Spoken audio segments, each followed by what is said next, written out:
Kiko adalah anak laki-laki yang sangat menyukai mainan. Setiap hari ia bermain dengan boneka, robot, mobil-mobil kecil, dan puzzle yang berserakan di kamar.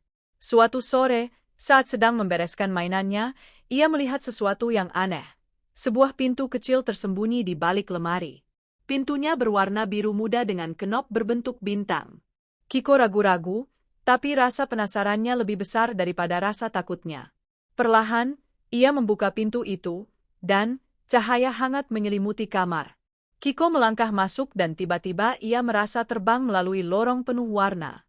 Ketika kakinya menyentuh tanah lagi, ia menyadari bahwa ia berada di dunia di mana semua mainan hidup. Boneka menari, robot melompat-lompat, mobil kecil melaju di jalan miniatur, dan semua tampak riang. Kiko tersenyum lebar. Wow, ini seperti impianku, gumamnya. Namun, di antara keceriaan itu, Kiko mulai melihat beberapa mainan yang nakal dan membuat kekacauan.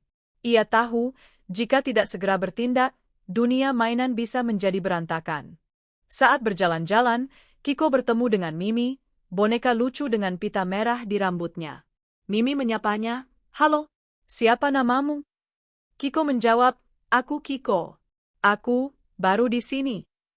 Tidak lama kemudian, datang robot kecil bernama Robo yang bisa berjalan sambil melompat-lompat.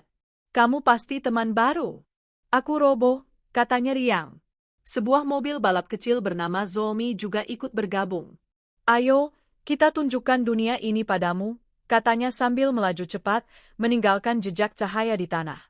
Kiko merasa senang. Ia tidak sendirian. Bersama teman-teman baru ini, ia mulai menjelajahi dunia mainan, dari taman boneka hingga arena balap miniatur.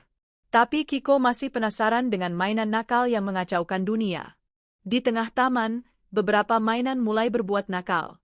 Puzzle-puzzle terbang sendiri, robot kecil menendang bola-bola, dan boneka nakal saling mengejar. Kiko merasa khawatir. "Kita harus menghentikan mereka sebelum semuanya berantakan," kata Kiko kepada Mimi, Robo, dan Zomi. Mimi tersenyum. "Kamu bisa, Kiko. Kita lakukan bersama-sama." Dengan ide sederhana, Kiko dan teman-temannya membuat rencana kecil. Robo mengalihkan perhatian robot nakal, Zomi memimpin boneka kembali ke taman, dan Mimi menenangkan puzzle yang berantakan. Secara perlahan, dunia mainan kembali tenang. Kiko merasa bangga. Ia baru sadar, mengurus dunia mainan tidak semudah yang terlihat, tapi sangat menyenangkan jika dikerjakan bersama teman. Setelah dunia mainan tenang, Zomi mengajak Kiko ke arena balap miniatur. "Ini bagian paling seru," kata Zomi. Kiko menaiki mobil kecil, dan segera mereka melaju di lintasan miniatur yang berkelok-kelok. Angin seakan menyapa wajahnya, dan suara tawa teman-temannya terdengar riang. Di tengah balapan, Kiko harus menghindari rintangan seperti boneka yang menari di lintasan dan robot yang melompat tiba-tiba. Dengan bantuan teman-temannya, Kiko berhasil melewati semua rintangan dan sampai di garis finish. "Hebat, Kiko," teriak Mimi. "Kamu berani dan cepat." Kiko tersenyum, hatinya hangat. Ia sadar, bersenang-senang di dunia mainan juga butuh keberanian dan kerja sama. Saat matahari mulai turun di dunia mainan, Kiko merasa waktunya pulang. Mimi, Robo, dan Zomi mengantar Kiko ke pintu biru ajaib.